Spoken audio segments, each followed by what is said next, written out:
Malapit sa simbahan, pero dumaan na rin kami ng simbahan kasi yung pamangkin ni Doktora namatay. Oo nga. Telma. Oo. Kanyol ko, okay na take the picture of this place.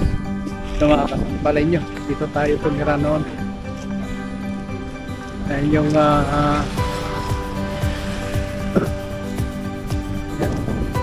nakikita nyo yung building na yan.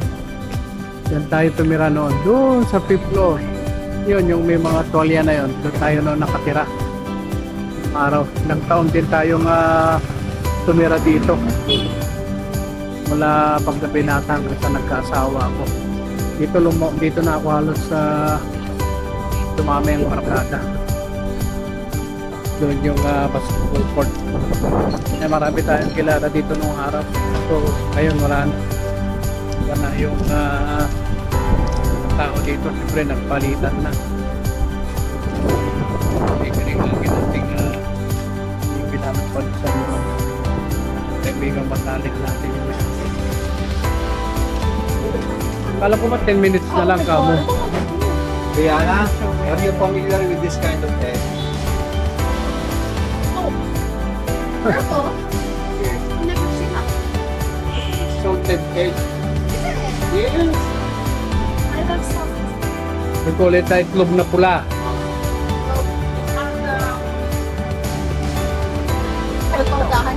Yeah, but you already try itlog na maalat, remember? Yeah, itlog na pula. Yeah. Pero ngayon, bihira na rin yung kanina. Bakit yung ginagawa ni Jenna walang kulay? Hindi mo kumain? Yes! Ngayon, hindi na. Oh. Kinapay. Wala silang pandirekla pala. Mali na, hindi ko gumagawa nun. Hindi ka na Wala gumagawa nang doon. bumibili? Gumagawa talaga. Wala talaga noon pa? Kasi, hindi naman talaga pumutingat naman yun eh. Meron ba? Puntang Recto, University Belt. Ito na yung spot niya ngayon. Kaya papuntang Quiapo. Ayan. Ito na ngayon ang spot niya. Dami ng malalaking building. Hindi na akong tumira dito sa lugar na ganito. At niya. Ito naman yung Pakubaw. Yan.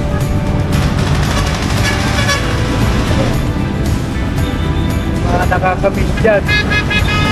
Moraita, Panya, UST. Doon sa punta ito, Quezon City. Welcome Rotonda, yung dulo nito. Rodriguez, Quezon Avenue. Okay. This yung mga nakakamiss sa Espanya. Oh. Yung pick up pa. Taon akong tumira dyan. For sure, college ako dyan ako nakatira. Pick up pa. Sabado ngayon. Traffic. Black coding. Ito yung mukhang overpass.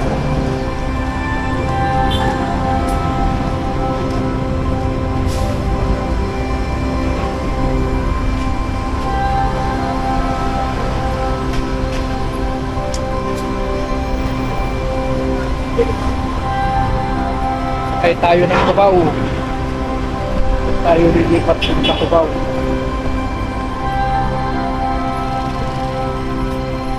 Okay. Mula.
ngayon sa Antipolo, mga kasampalin nyo. Padaan lang ako dito sa karinderya at sobrang gutom ko na. Walang klase yung pagkain nila dito, pero joke lang. Naganahan kayo sa ulam nila. Maraming pagpipilian pagkain. So, kaya nasabi ko, din tayo ngayon sa Antipolo na. Umalis tayo sa Sampaloc ng alauna. Bali, alas 3:30 na ng hapon. Ganun kahirap sumakay dito at ganun ka-traffic. So, yun. Dito na tayo ngayon. So, nasakay pa tayo ng tricycle, okay?